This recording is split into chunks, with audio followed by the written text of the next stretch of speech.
Yo, Kingdom, community vibes, community ties. Terrance Tucker is the brother who's connecting the tribe. Boom! Yes, sir, yes, sir, yes, sir. And I am elated. Yes, elated. We using big words today. Elated. I got my brother from another man, my guy, Mr. Aaron Lucas. Luke is in the building. Yes, he's not being held hostage. Nah, he came on his own.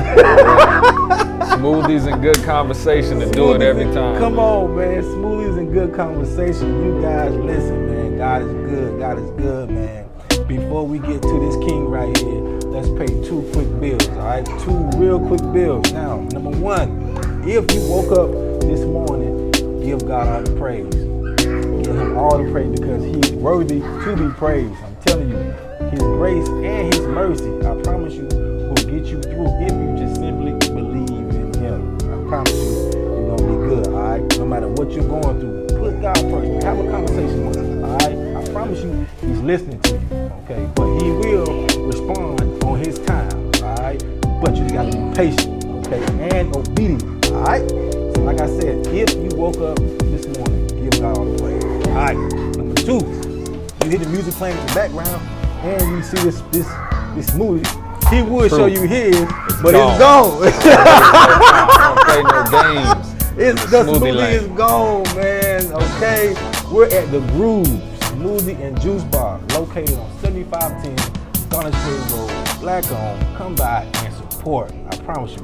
Put the soda down. All right, sure. Put the soda down and come by. Get you a smoothie because health is wealth, all right? Listen, mentally and physically, all right? Health is wealth. So come by, man, show love, right? Listen to some good tunes, man, okay? There's no rapping here, there's no rap. It's all good vibes, good tunes, man. Yes, old school vibes, man, you know what I'm saying? We old, okay? So come groove. Okay, well, I'm old, okay? But come groove with your boy, all right?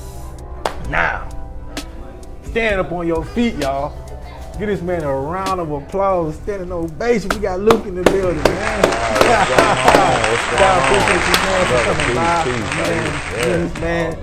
We have been knowing each other for a long time, man. Luke was one of those people that I looked up to when I was in high school, man. We pretty much the same age, but my guy, man, was, literally, one of my role models, growing up, My guy was at Northeast, Mm-hmm. I was at C.A. Johnson, and Luke was like the doggone, man, LeBron James of basketball when he was in high school. That might be a stretch. The LeBron James of basketball, I said to him, anybody got a problem with it, come to 7510 Garnisburg Road and I'll flush you down, I promise you. So my guy was the man, and then he went on to the University of South Carolina, where he was a phenomenal basketball player there, man. But let's get to know the man first, brother. How you doing, first of all? I'm living, man. I'm blessed. It's unprecedented times, but at the same token, I think as long as, like you said, you wake up every day and you can have an impact and leave your footprints. Other than that, everything's been good, brother. Man, that's awesome. So many people may not know. Some do, but there are some people who may not know that your family really is from Charleston, South Carolina. Yeah, my entire family is from Charleston, South Carolina. I actually grew up in Columbia. I actually split time because my parents were separated. So my dad was in Charleston and my mom was here in Columbia. So a lot of times, summers, the nights and weekend. Every other weekend, summertime, I'm in Charleston with my family down there. So, Columbia is home, but Charleston is still a big part of my family and just a product of both environments. Right. So when you was at Northeast, man, and you became an all-star basketball player, I'm talking about one of the best basketball players to ever come out the state of South Carolina. Yes, I keep saying it because it's true, all right? Long time. And why South Carolina? Why the University of South Carolina? I think at the time, they wanted to up and up. I got you. A lot of the guys that on the particular team that won the SEC championship in '97, the year before I came in, were all Columbia guys. You know, B.J. Mackey, Melvin Watson, who's from Burke High School down in Charleston. William Gallman from Chester, Bud Johnson from Eau Claire. The list goes on. Arthur Carlisle from Georgetown. So, I mean, there was a number of guys that were on that particular team. Herbert Lee Davis, Antonio Grant. I mean, the list goes on that were from South Carolina. I felt like, you know, I had an opportunity to continue that. And, you know, again, want to leave your footprints, want to leave a legacy, especially in your home state and put on for the city. That was kind of my motivation at the time. Did you feel the pressure? Nah, it wasn't pressure. It was all love. I mean, you know, the city and the state, you know, gave a lot of support. So I felt like, you know, I wanted to return it, stay home and try to do what I could, you know, continue to elevate the program. So, you know, there was no pressure. It was all love. It was a lot of fun, good times. Hey, a lot of fun and good times because those guys, you know, your team, man, that South Carolina team was one of the, well, you know, in my opinion, one of the best basketball teams there was, man. You guys won 2, what it was? What you call it? Nah, the NIT runs were actually right after I left. Really? It kind of started. I was in an awkward year space. So the year I came in was after the SEC championship, and my senior year we played in the championship in the NIT in Madison Square Garden. We lost that game. Okay. The years following that, they won the back-to-back. That's when they had Boatman and all them boys. Yep. Okay. You know, maybe it was me. I don't know. I still had a good time. The boys did a great job. My slip with the trivia. It's all good. It's all good. But my guy still was a ball player, man, a big-time ball player for the University of South Carolina, man. One of the best guards that we had. High jumping. My boy, dunk on your neck. Yes, I said it. My guy, dunk on your neck. Protect your neck. Yes, sir. Okay? On his head. On his head.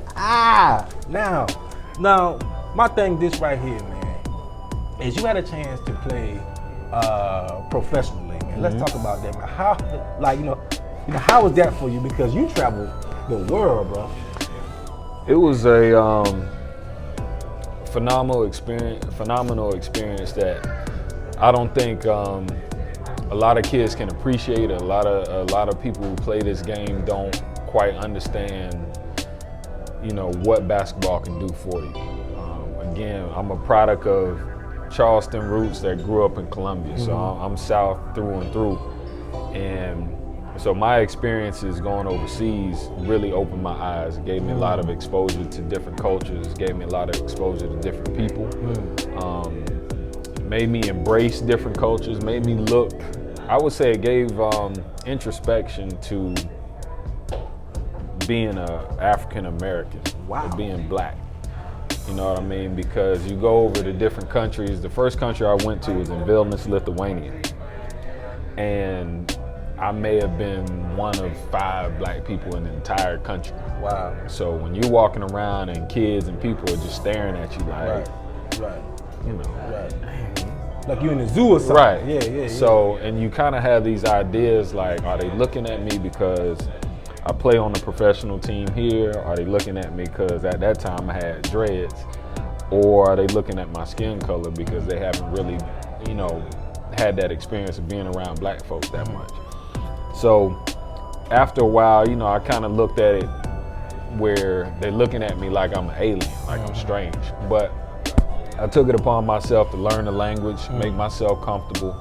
And once I did that, they really opened up and embraced me. And you know, from that point on, every country I went to, I tried to learn the language, learn the customs, learn the culture.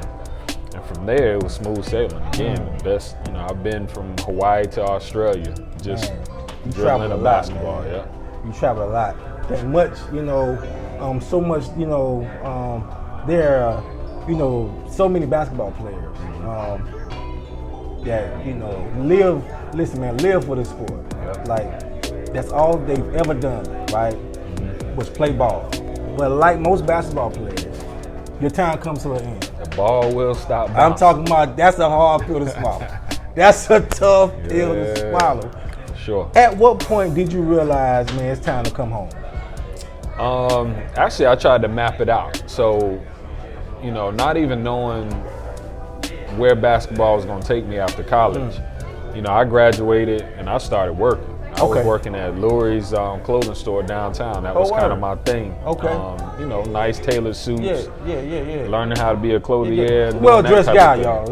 A well-dressed guy. I just rock. I'm a t-shirt. I'm an old guy now. I just t-shirts and shorts. But so I was just working, and then I got an opportunity and took advantage of it. So once I got that opportunity, I was like, I want to play for 10, 15 years and I hang it up. Then my first son was born. I mean, that changes a lot of things. You know, you grow up in a dynamic where I grew up in a single parent household, and that was one of the biggest things for me. I want to be present. Right. And so, you know, my focus shifted a little bit from basketball to more of, me being a good father. Right. You know what I mean? Being a good dad. And I don't want it to come across like I'm blaming that situation. No, not at all. I'm just saying that was more important to me than basketball. Because I knew I offered more to the world than just basketball. So what it was is, I did 6.5 or 6, right at 6 years, and then I came home and really just tried to, like you said, the ball stopped bouncing. That's what I'm saying. I'm working on being a dad, but outside of that, I don't know what I want to do. So how was that transition? It was tough. It was tough because, again, you prepare and you train all this time to do something, this particular craft, and you're doing it to a level that, again, people are paying you to entertain and do what you love to do. And now you're home, and it's like I haven't practiced, I haven't done anything outside of the sport. So I was just sitting at home for literally almost a year, not knowing what I wanted to do, what I liked. I knew I didn't want to coach. I didn't want to be involved with the sport anymore. I was just trying to go cold turkey. And so I worked at a car dealership. I was at Verizon, doing cell phones. I mean, I did a couple of different jobs that was just like, I like it, but I'm not gonna do this forever. You just wasn't here. It wasn't there, and I realized that now. When I went to the University of South Carolina, I worked as an assistant director at a Gamecock Club, and I got into fundraising. So I was around people, which is kind of my niche. I like to be around people. I like to socialize and communicate. But it also gave me an opportunity to be around the student athletes, and kind of be a mentor and talk to them and kind of help them along the path that I had already gone down. And that's when I started to discover. You started to get legs back up under you. I started realizing that I want to have an impact on young people. It's like your purpose. And it just started really just taking off from there. Man, but not only that, man. Now, he also worked down at South Carolina State University. You know it. Yes, he did. The Bulldogs. Don't be a hater all your life. Don't be a hater all your life. Now, you also have, for most who don't know, man, you have so many titles. But you also, man, you are a insurance connoisseur, man. Insurance connoisseur. Let's talk about that, man. Why is that so important to you, brother? Well, I would say the backstory is I was introduced to insurance actually when I was working at the University of South Carolina, and Marion Hanna was a State Farm agent here in Columbia, South Carolina, who I've known for a long time since high school. A manager that was affiliated with him in this district, in this area, asked me if I was interested in being in the insurance and getting into the agency. Why not? It's like, I'm working here at the university, I need y'all to donate money. But at that same token, I'm sitting in a box at a football game full of black folks. And so I saw a different perspective of just the game of insurance as far as an entrepreneur. So I explored it a little bit more, ended up getting into insurance, and from there it became eye-opening, because now you look back at yourself and you're like, I don't know any of this. None of this was taught to me. None of this was put into my lap. One of my best friends, L Tucker, who works for Primerica, tried to talk to me in my early 20s when I signed my first contract. Right. He was trying to tell me about insurance. And just like any young cat, I kind of blew it off like, man, I don't want to put my money into that. You know, I'm trying to buy a house and take care of it. So once I actually got into State Farm and learned the business, then I realized he was right. Like this type of education, type of things that we need, and from the different people that I was trained under, I learned a greater value of what insurance actually means. Not necessarily your home and your auto; those are things that are kind of necessary evils. But when we're talking in particular about life insurance, that really opened my eyes as far as, I got 2 sons, I got a wife, I've got responsibilities, I got a, exterior family and stuff like that I, eventually want to continue to take care of. Facts. And as we all know, as sure we are born, we are sure to die. So I wanted to make sure that not only that I educated my family, but I also was able to educate other folks, friends alike, on the importance of continuing your legacy. And, I mentioned footprints in the beginning. Those are footprints. In other communities, other ethnicities, they do it all the time, and they just stack generational wealth. Not only while they're living, but after they pass that on to the next generation. So, you know what I mean? Controlling their narrative, basically. Yes, sir. Yes, sir. So, life insurance, man. Real quick, like, can you break that down for me, please? Essentially, your life insurance obviously is covering you when you die. There are various versions of life insurance. There's whole life, there's term life insurance, and then there's universal, and there's a couple other modifications of those. But for the most part, you're setting yourself up to again, take care of family, take care of things that you have in place while you're living to make sure that doesn't become a burden when you're gone. And that's one of the things in our community that we either shy away from, or we don't want to have that conversation. We want the houses, we want the cars, we want all that. We want the degrees and all the things that essentially are debt. And then when we're gone, those bills don't go anywhere. You can't take it with you. So you can't take any of it with you. You can leave it. But you can't take it. So it's one of those things where if I have a nice house, or if I have land, or if I have property I want to take care of and don't want to have to do a GoFundMe, I don't want to have family scrounging up money to help take care of bills that I leave behind. That's where you get life insurance.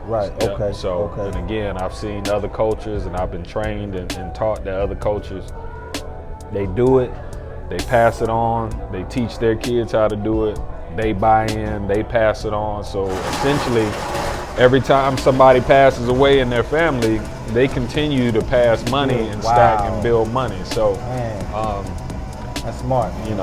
If you love your loved ones, and you want to make sure you take care of them while you're here and while you're gone, please invest in more life. Get more life. But call this guy. Yes. Right here. Make sure you hit me up. And I tell people this all the time, and we've had this conversation as well. Even if you have insurance somewhere else, you just want to ask the questions, or you want to get some more insight, you can hit me up anyway. I'm fortunate enough that's not my daytime job where I gotta live and eat off of it. So I can be straightforward and honest with you, and I can spend the time and not think that you're wasting my time. If that makes sense.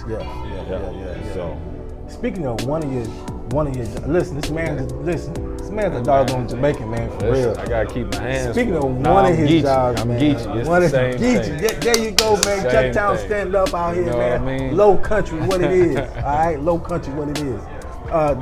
Speaking of one of your titles, man, you're also a coach. Yep. A coach, man. And you coach, men. Now you're coaching ladies, correct? Yep, I am. What's the difference between the two? Nothing. It's basketball. And I actually, when I was interviewed after I took the job at Lower Richland High School as a girls coach, they were asking what the differences were going to be. Right. I said at the end of the day, it's still basketball. Right. So, you know, the young ladies that I've had are amazing. They work hard. Right. They are passionate about the game. They want to learn. They want to execute. They want to do all the things that, you know, that I've seen young men do as well. Now, obviously, the physical differences are going to play into, you know, your height's a little bit different. The athleticism is a little different. But when it comes down to just the sport, the passion and the love for the game, there's nothing different. Nothing different. Wow. So, for anybody that wants to ask that question in the future, if anybody wants to put a stigma on the difference between men and women,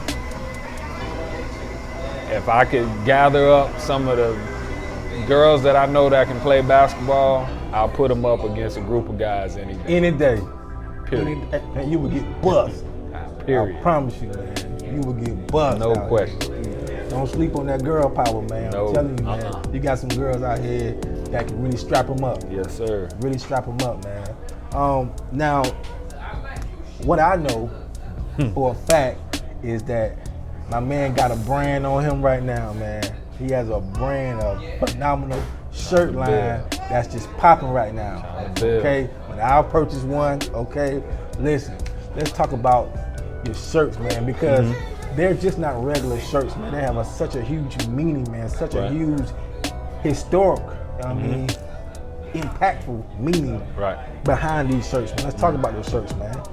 Well, I actually, it's irony all in the same, because the brand Positive Rebellion was really built about 3 years ago. Okay.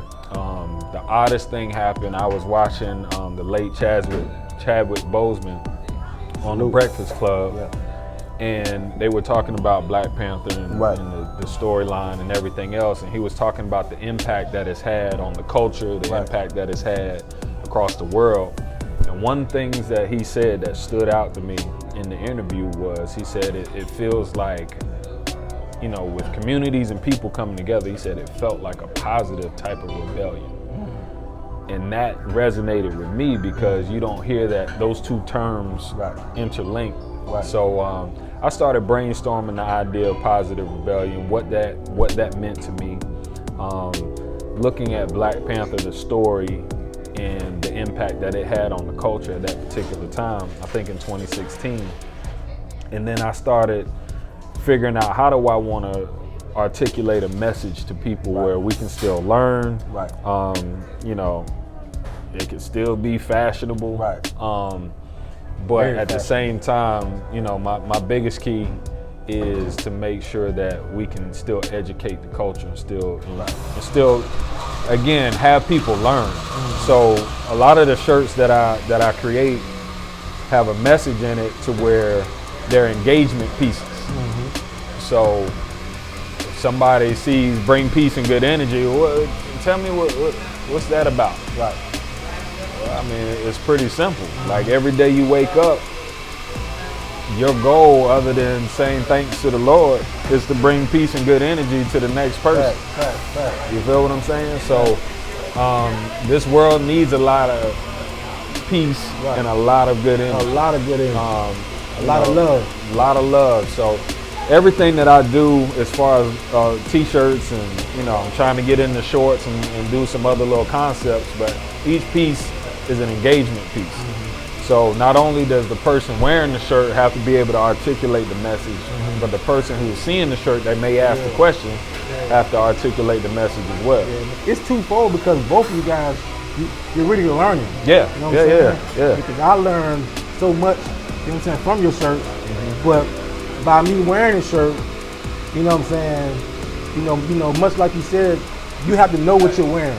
Right. Okay, you have to know what you're wearing, and you have to be able to, you know what I'm saying, convey that message to, you know what I mean, somebody else who, you know, may be, you know, who, you know, may want to inquire about that shirt. Yeah. You know what I'm saying? And you better tell them where you got that shirt from. Tell them where you got it from. But again, most importantly is to make sure you understand the concept. So there's the Ancestor series where we talk about, you know, I've got shirts that just say Cleveland on it. Okay. In reference to Cleveland sellers. Right. You know, I've got one that says Medgar, Fannie Lou, Sojourner, Asada. I've got, you know, Nah. You know, we talk about, you know, some of the pioneers that's one that of my are favorite coming shirts right there. Yeah, Sarah Mae Fleming. Yeah. You know, a pioneer here, right in South Carolina, who really was the Rosa Parks of South Carolina. She did it before Rosa. Obviously didn't get the same recognition, but it's those pioneers that are in communities all over the country that still deserve some light, still deserve, you know, their recognition. And, you know, again, I want to bring that out. Hey, please. Matter of fact, where can they get these shirts from, bro? The easiest way, actually, let me back up. A lot of people ask me that question. Like, you don't have a website. You know, my mom's even like, why don't you just do a website? I don't want to do a website because it's not for everybody. That's right. You know what I mean? Because if I put it out there just for everybody to jump on it, then you got a bunch of people wearing a shirt that they can't articulate. Right. So I want to make sure people that reach out to me directly, either on Instagram as @Positive Rebellion. You can reach out to there. You can hit me on any of the social media platforms. Matter of fact, the first person that watches this podcast that tells me that they want a shirt. Matter of fact, the first 3 people. The first 3 people, man. We're gonna donate $100 to my boy. Alright? $100. The first 3 people that contacts me and say, hey, I want a shirt. It's on me. Say no more. It's on me. Say no more. All right, listen, man. We're gonna contact my guy, and you have to wear the shirt. And tag my guy. In your picture. All right. Positive Rebellion. That's just what it's gonna be. All right. Real simple. Period. Or you can hit me up directly on any social media platform. Aaron Lucas on Facebook, AA Lucas 5 on Instagram, A5 Lucas on Twitter. You can hit me up directly and just let me know the design. The popular one is Inspire One, but we've got a whole bunch of other ones. So, boom, just hit me up. So listen, man, we want to thank this guy, man, for coming through. Listen, like I said, man, this guy's like my brother, man. I mean, somebody that really, man, you know what I'm saying, looked up to, you know what I'm saying, growing up. So I'm so proud of this young guy right here, and likewise. He's a bulldog now. I'm a bulldog Let's now. Say yes, congratulations sir. to my guy, man. My guy just got his master's degree. I'm a bulldog. You know what I'm saying? And I from rock South it with Carolina pride State too. University. All right. Yeah. So he's in the family. So bulldogs, y'all better be getting these shirts. Come on, okay. Now.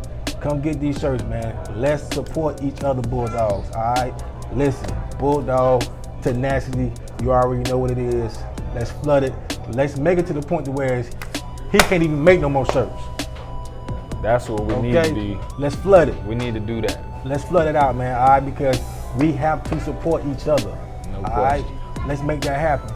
Now, before we let my guy go, we gotta ask him the magic question. Got a magic question. Yeah. All right, let's do this. Very important question. Let's do it. Now, you eat chicken wings? Of course. You eat chicken wings? Of course. Okay. I don't eat a lot of meat. Yeah. I don't eat red meat. I don't eat pork. I love turkey. I eat fish. Of course, I'm in low country. Low country. And I do eat chicken. But when I eat chicken, I do eat chicken wings. Yeah. So, do you prefer the flats or the drums? I know I shouldn't say it this way. It doesn't matter. Okay. I like the drums because I think you mentioned before when we talked before. Yeah. You liked it so you can dip them. Dip a little bit. That's what I like it for. See what I'm saying? I like the flats because, you know, it seemed to have a little bit more meat. Just a little. Yeah, you right. But I for the love most my part, drums though. you put chicken wings out there and it's on. Like they these get smoothies murdered. at the Groove Smoothie, Murdered. Yeah. it's going down. There you Period. go. The Groove, 7510 Garnish Ferry Road. Get you Come by, one. man. Come by and stop through here. And you better be hitting me up so we can hit him up to get these shirts. Yeah. Period. Don't think your boy forgot that fast, all right? Hit me up so we can hit him up to get these shirts. And if you need some insurance, call this guy. All right, baby, listen. Health, okay? Health as well. Listen, man, we're not here for long, y'all. All right, we're on borrowed time. All right, so make sure that your next generation is set up. All right, so call this guy, okay, and let's get it popping, man. Thank y'all so much. All right, we love y'all. Yes, sir. And guess what? We'll see you again, man. Thanks Appreciate for stopping y'all. by the Community Vibes with my guy, Aaron Lucas, the GOAT. It's a pleasure. Boom. Yo, Kingdom, community vibes, community ties. Terrance Tucker is the brother who's connecting the tribe. You say you won't shine, come get your shine on. You say you want vibes, come get your vibe on. Community vibes, community ties. Terrance Tucker is the brother who's connecting the tribe. Hey, you say you won't shine, we'll get your shine on. You say you want vibes, we'll get your vibe on.